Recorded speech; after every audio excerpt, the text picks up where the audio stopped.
Good morning. Today we have a story on how students can expect the AP exams to look this year. We take a look at journalism competing in UIL and how robotics has worked through the pandemic. Plus, we'll toss it over to Luke and Katie for an update on all your spring sports, and then Elizabeth Cords is in studio with the top 3 things you need to know for today. Finally, if you need some help finding a scholarship for those big tuitions, Jack Polishuk has got you covered. Turn it up because the Wolfcast starts now.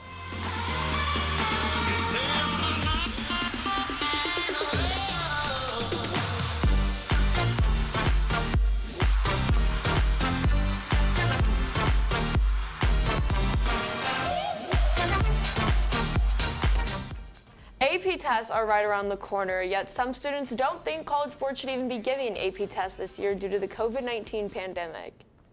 That's right, there is debate amongst the high school population over whether or not College Board should be giving AP tests this year. Next month, students taking AP classes will once again be given the opportunity to earn college credit, but some students believe that online learning is insufficient compared to in-person learning, and that because of this, there should be an alternative option to earn the college credit from the AP classes. I believe students should be able to take the AP exam and to get credit. However, I do think College Board should make them a lot easier to accommodate for this year's challenges with the pandemic and online learning and all that. I do not think online learning is as effective as in-person learning, and I really hope College Board takes that into consideration when distributing the AP exams. Overall, I think I share this sentiment with a lot of students. I don't feel prepared for AP exams, and it's not the teacher's fault. It's just online learning is tough for me and a bunch of other students. Other members of CPHS, however, believe that College Board is doing the right thing by giving the AP test this year. So if I was going to receive a license to pilot a 747, I would need to demonstrate that I'm able to fly that airplane.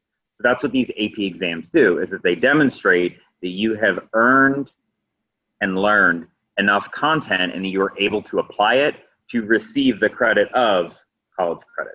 So I think, yes, even I know the situation's crazy right now, but if we're going to be giving a college level credit, you should be able to pass a college level test.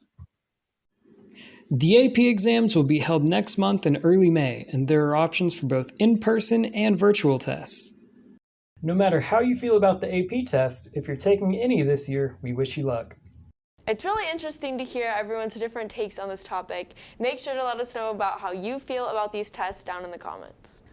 Just like many other school programs in the last few months, journalism has been working very hard and competing in UIL competitions. Students in the journalism program at Cedar Park have been writing, editing, and submitting work to be entered into UIL competitions. Students can submit their work into 5 different categories: news writing, feature writing, editorial writing, headline writing, and copywriting. Similar to UIL sport competitions, students can slowly work their way through district meets and regionals, and eventually to state. Tristan Hernandez talks about the importance of continuing to have these competitions even in a time like this. I think it's important that we still definitely have these opportunities because it gives us like a sense of normalcy. Last year they were canceled, and I really do like to compete. So I feel like being able to do it again this year, even though we've had all these changes, it's just our school competing. But I think it's very important that we have them just so that it feels like normal and we still get the opportunity to compete. COVID has changed how almost everything runs over the past year, and robotics is no exception. The robotics teams here at CPHS have been participating in remote competitions where they compete on a field setup in their lab and submit their results online. The first Tech Challenge teams completed their tournaments in late January and early March, with one more competition coming up in late April. The first robotics competition team just finished their competition, Infinite Recharge at Home, last week.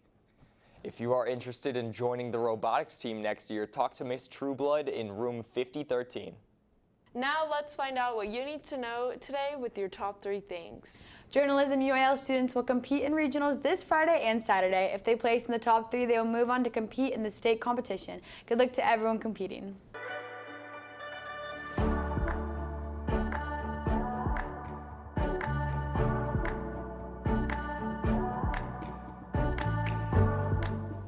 Now, here are the top 3 things you need to know for today. First up, 700 people have been killed over the span of 2 months due to violent resistance against the military crackdown in Myanmar. On February 1st, the region's military staged a coup deposing the country's ruling party, the National League for Democracy, or the NLD, and declared a year-long state of emergency following the NLD's party's landslide win. These are the largest protests the region has seen in almost 15 years. Second, a wildfire broke out in Bastrop County over the weekend. Bastrop officials say a cooking fire got out of control on Saturday afternoon, and by Sunday afternoon, firefighters had 75% of the fire contained, from 100 acres to 36 in about 24 hours as of Sunday night. Residents in and around Castle Way, Kelly Road, and 1441 were being evacuated and no deaths reported. Lastly, Earl Simmons, known as rapper DMX, passed away last Friday at the age of 50. Simmons died at White Plains Hospital in New York after what his family called, quote, a catastrophic cardiac arrest, unquote. Although some news outlets have unconfirmed reports, they claim an overdose triggered the heart attack. His family and fans mourned his death over the weekend. The New Era Las Vegas community gathered to honor his life and career on Sunday evening. Now about DMX, I grew up on DMX, and my mom was a big fan, and just X gon' give it to you. Just, Yeah, I mean, I remember when I read about it first on Twitter, I wasn't really a fan, but it seemed like a lot of people were, you know. Yeah. And, you know, when he was like first taken to the hospital, and then, you know, they thought he might recover, but have you heard about Yeah, him? I saw on the same day that Prince Philip died. I know we talked about that on the Friday show, and then I was talking to my dad, and he was like, yeah, I heard that. So you didn't hear him before? No, I saw like in my feed a little bit, but not till like later in the day, but. Well, y'all gonna make me lose my mind up in here. It's been a busy week for CPHS Sports. Luke Johnson and Katie Whitmarsh join us now for more. After a very impressive season, our girls soccer team made it all the way to the regional finals playoff game before falling to Dripping Springs on Friday 0-2. Finishing the season with 20 wins and 7 ties to 2 losses, the Lady Timberwolves showed us once again how amazing our Cedar Park sports are. Amazing job, ladies, and we'll see you next year. Now over to our baseball team. On Saturday, your Timberwolves win against Glenn, but fell 9-1. Keep your heads up, though, because their next game will be tomorrow against Marble Falls at Marble Falls. Good luck, and let's bring home a win. And over to our Lady Timberwolves in softball. On Saturday, they played against number 1 ranked Leander, only lost by 1 point with a final score of 5-6.